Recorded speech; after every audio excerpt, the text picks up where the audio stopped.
Hello les amis, j'espère que vous allez bien. On se retrouve aujourd'hui pour la vidéo sur le dernier personnage intérieur de la série. Alors ce personnage, c'est le personnage de l'indispensable.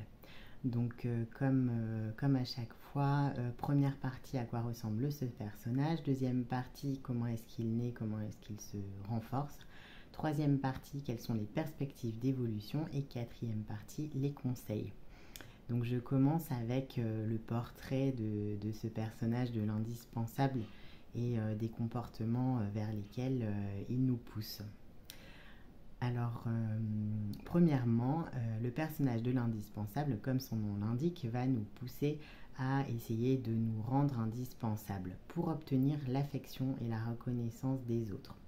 Donc, sous l'emprise de ce personnage, on va chercher à rendre service, à faire plaisir, à flatter, à séduire, voire même à essayer de sauver les autres. Et tout ça pour être aimé, quitte à imposer notre aide. Souvent, on pense qu'on sait mieux que l'autre ce dont il a besoin et on va même anticiper ses besoins et finalement influencer ses choix. Et lorsque l'autre va refuser notre aide ou rejeter notre aide, on va se sentir nous-mêmes rejetés en tant que personne. Et là, on peut rentrer dans des comportements de plainte ou de culpabilisation.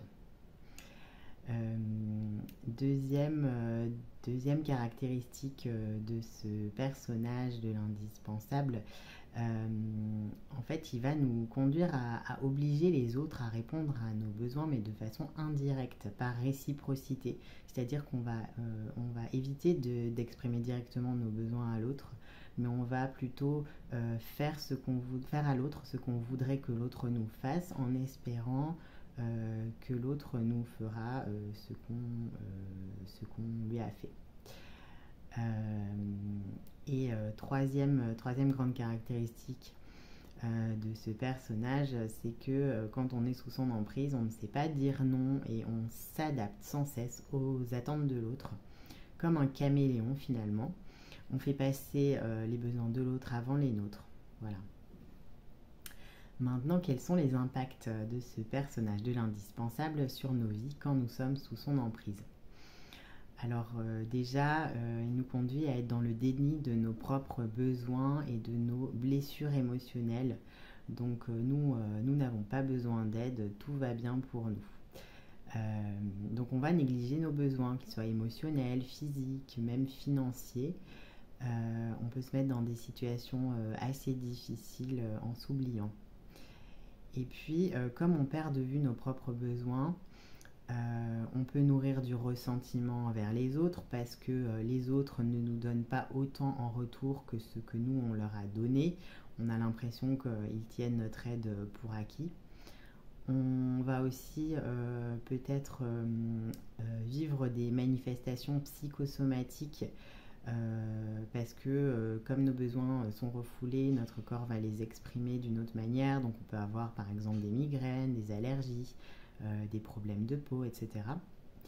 Et on peut aller évidemment jusqu'au burn-out, puisque les besoins n'ont pas du tout été entendus pendant une période qui peut être plus ou moins longue, et au bout d'un moment, ça déborde et c'est le burn-out. Alors maintenant, au niveau plus de la vie intérieure, on va dire, on peut ressentir beaucoup de frustration quand on est sous l'emprise de ce personnage parce que on voudrait aider les autres davantage et finalement on ne peut pas toujours les aider à la hauteur de ce que l'on souhaiterait. Et puis souvent on vit une sorte de vide intérieur parce que comme on passe son temps à s'adapter à l'autre, on ne sait plus finalement qui on est vraiment, ou on ne sait pas qui on est, hein, de toutes ces facettes que l'on montre, qui est notre vrai moi. On peut aussi avoir l'impression qu'on est en train de duper les autres en montrant uniquement certaines facettes de nous. C'est ce qu'on appelle souvent le syndrome de l'imposteur. Donc il y a cette question identitaire qui peut être très, très importante quand on est sous l'emprise de ce personnage de l'indispensable. Maintenant, au niveau relationnel, Alors au niveau relationnel, on va avoir besoin d'être assuré, de recevoir de l'affection. Et donc on peut être très en demande, on peut se montrer possessif, possessive, jaloux, jalouse, être dans la dépendance affective. Et à l'inverse, on peut aussi avoir tendance à avoir des comportements de contrôle, euh, des comportements autoritaires, manipulateurs, infantilisants, parfois un peu étouffants, intrusifs, envahissants. Donc tout ça, ça va contribuer à faire fuir les autres. Et donc c'est un impact qui est vraiment non négligeable parce que le personnage de l'indispensable cherche à être aimé et cherche à être au centre de la vie des autres et finalement euh, par ses agissements il peut se retrouver seul, il peut nous conduire à nous retrouver seul.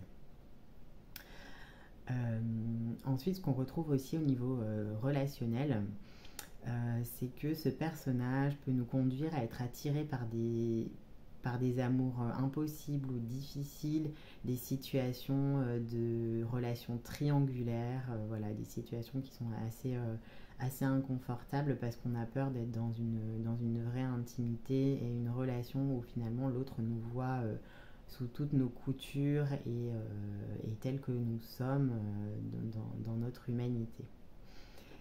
Euh, et puis un autre impact au niveau relationnel, c'est tout simplement qu'on a tendance à créer de la dépendance chez les autres plutôt que de les aider à être autonomes. Voilà. Alors maintenant, comment ce personnage s'installe, comment ce personnage naît, d'où est-ce qu'il vient? Ce personnage de l'indispensable, il peut naître chez les enfants qui ont tout simplement une éducation qui met l'accent sur le service. Souvent on retrouve ça chez les enfants qui ont été éduqués en tant que filles, essentiellement. Ça peut être aussi quand l'enfant a des personnes autour de lui, des membres de sa famille qui ont besoin de soutien et donc l'enfant va à ce moment-là apprendre à s'oublier pour prendre soin des autres, pour soutenir les autres, surtout sur le plan émotionnel. Et ça peut être aussi parce que l'enfant a grandi dans un environnement où il a appris à séduire pour pouvoir vivre en paix, tout simplement. Donc peu importe le cas de figure, ce que va retenir l'enfant de ses expériences et de ses apprentissages, c'est que l'amour se gagne en rendant service et qu'il n'est pas digne d'amour en soi. Donc le mécanisme de défense qui va s'installer chez l'enfant, c'est la répression de ses propres besoins. Et tout ça, ça va le conduire à s'adapter, à s'oublier, à chercher à satisfaire l'autre pour mériter son amour. Alors, quelles sont les croyances qui renforcent ce personnage de l'indispensable? En voici quelques-unes. Exprimer ses besoins est égoïste. Les autres sont ingrats en ne remarquant pas tout ce que je fais pour eux. Je n'ai pas besoin d'aide, mais les autres ont besoin de moi. C'est ce qu'on appelle l'orgueil. Et puis quand ce personnage est un petit peu poussé à bout, stressé, il va se défendre en disant je ne le fais pas pour moi, je n'attends rien en retour, ce qui est faux. Le monde serait meilleur si tout le monde faisait pareil, faisait comme moi. Et si je ne sauve pas les gens, qui va le faire? Voilà. Quelles sont maintenant les perspectives d'évolution? Alors, comme d'habitude, hein, on peut au fur et à mesure du temps, au fur et à mesure de la libération de toutes les blessures qui ont créé en nous ce personnage, on peut emprunter ses forces. Alors les forces de l'indispensable, quelles sont-elles? L'empathie, la générosité, la conscience de ses émotions, la responsabilité aussi, la capacité à encourager, à soutenir les autres, l'optimisme et l'intuition. Bien sûr, il y en a d'autres, mais ce sont les principales. Et puis, quand on arrive un peu au bout de ce chemin de découverte de soi, de prise de conscience, de libération, on va pouvoir oublier, non, on va pouvoir passer de l'oubli de soi, à l'amour de soi. En fait, on va réussir à se faire plaisir tout en faisant plaisir aux autres. On va écouter nos besoins en écoutant les besoins de l'autre. On va réussir à conjuguer les deux et à ne pas exclure nos besoins à nous pour pouvoir honorer ceux de l'autre et inversement d'ailleurs. Et donc finalement, on va passer de l'orgueil à l'humilité. Maintenant, quels sont les conseils pour faire ce chemin? Alors, si vous êtes vous-même concerné, ou en tout cas si vous vous sentez concerné par le personnage de l'indispensable, donc premier conseil toujours, c'est quand vous prenez conscience de vos schémas, bien sûr de faire un pas de recul, de vous arrêter, de reprendre conscience de vos sens, du moment, pour essayer de sortir de l'emprise de ce personnage à ce moment-là. Ensuite, il y a des choses à ancrer en vous. Déjà, reconnaître que vous n'êtes pas indispensable. Alors ça peut être difficile parce que si vous n'êtes pas indispensable, vous avez peut-être l'impression que vous n'avez plus d'utilité et que vous n'avez plus votre place, mais ce n'est absolument pas le cas. En fait, vous allez passer à travers tout un processus d'apprentissage qui va vous permettre de vous donner votre place vous-même, de vous donner votre amour vous-même et de ne plus dépendre de l'extérieur pour cela. D'abord, vous allez pouvoir continuer à donner comme vous le faites, mais en apprenant à donner de façon inconditionnelle, donc sans attendre de retour de l'autre, et en y prenant vraiment du plaisir. Alors pour ça, vous pouvez par exemple observer vos motivations lorsque vous rendez service, lorsque vous faites plaisir. Essayez de vous rendre compte en profondeur, d'écouter en vous ce qui vous fait agir en ce sens. Est-ce que ce sont des schémas? Est-ce que c'est votre personnage de l'indispensable qui parle, ou est-ce que c'est vraiment une envie profonde et inconditionnelle, motivée par un amour plus vaste, qui n'a pas d'objectif, qui n'a pas d'attente? Quand vous aidez quelqu'un, ce que vous pouvez faire aussi, c'est apprendre à ne pas le lui faire remarquer et à ne pas en parler autour de vous. Et puis,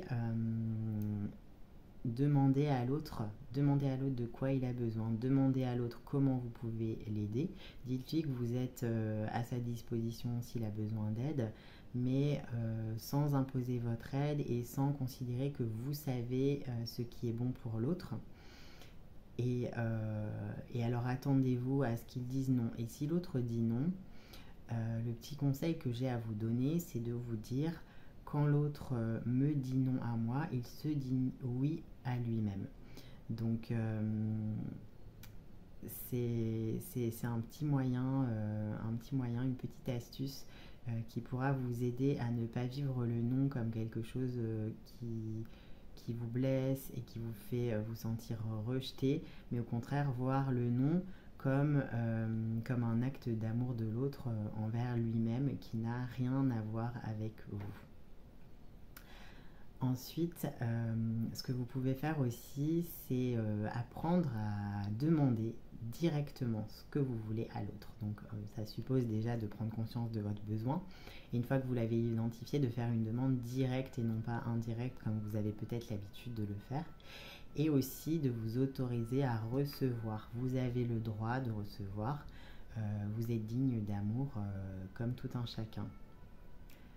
Maintenant, si recevoir vous semble toujours égoïste, ce que vous pouvez faire, c'est vous rappeler que en fait, c'est simplement du bon sens, parce que si vous ne prenez pas soin de vous d'abord, vous n'allez pas pouvoir continuer sur la durée et vous ne pourrez plus aider les autres. Donc vous pouvez voir ça comme un peu le fait de mettre son masque à oxygène dans l'avion sur soi d'abord avant d'aider les autres à mettre le leur. Souvenez-vous de cette petite image. Et puis aussi, vous pouvez vous souvenir que vous, quand vous donnez, ça vous fait du bien. Et en fait, les autres aussi, ça leur fait du bien. Ça leur fait plaisir de vous donner.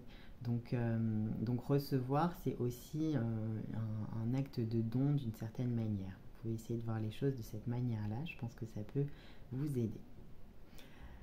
Et ensuite, l'essentiel, hein, ça va être quand même d'apprendre donc à vous aimer vous-même. Alors, la première étape, c'est déjà de reconnaître que vous avez le droit de vous occuper de vous et d'honorer vos besoins. Ensuite, vous allez pouvoir travailler sur l'empathie envers vous-même, sur l'amour inconditionnel envers vous-même. Ça, c'est quelque chose que vous pouvez faire, par exemple, en utilisant des méditations, des visualisations, où vous commencez par imaginer une autre personne que vous aimez pour vraiment générer cet amour. Et puis ensuite, remplacer dans votre visualisation l'autre personne par vous-même pour que ce soit vous qui vous donniez directement cet amour. Vous trouverez sûrement des méditations de ce type sur Internet. Si vous n'en trouvez pas, écrivez-moi et je vous en enregistrerai une. L'étape suivante, ça va être de vous affirmer. Alors s'affirmer, ça veut dire non quand on pense non, et ça veut dire exprimer ses besoins et exprimer ses limites. Donc ça peut demander un peu de pratique également, mais ce sont des compétences qui s'apprennent. Donc vous n'êtes pas condamné à ne pas savoir dire non toute votre vie, ne vous inquiétez pas. Puis la dernière étape, ça va être de vous dédier du temps, de vous occuper de vous. Alors je vous conseille de prendre le temps de choisir et d'investir une activité de loisir dans laquelle vous n'avez pas d'enjeu de plaire à l'autre ou de séduire l'autre ou ce genre de choses. Une activité qui vous permet de prendre du plaisir en faisant l'activité seule, sans enjeu relationnel finalement. Et puis je vous conseille aussi de vous offrir une thérapie en fait, hein, parce que vous avez besoin de ce temps dédié à vous-même, à votre intériorité, et vous pouvez vraiment avoir besoin, peut-être encore plus que les autres,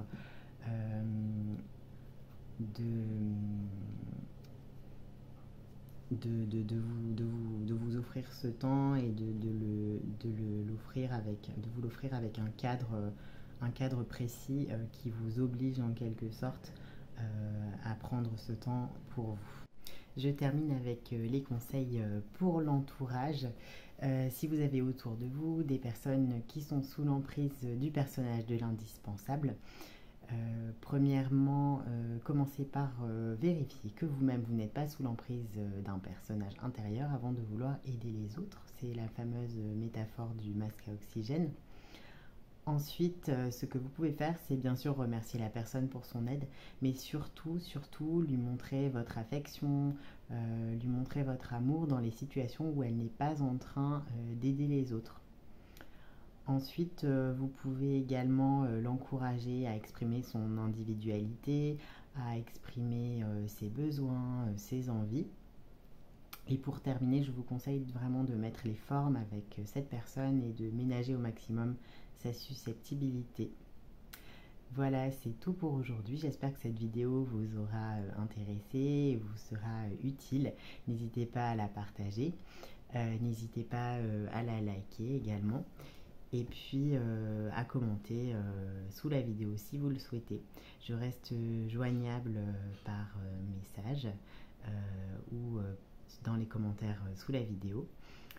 Si vous souhaitez vous faire accompagner, vous trouverez toutes les informations en description de la vidéo. Et en attendant, je vous dis à bientôt et je vous embrasse.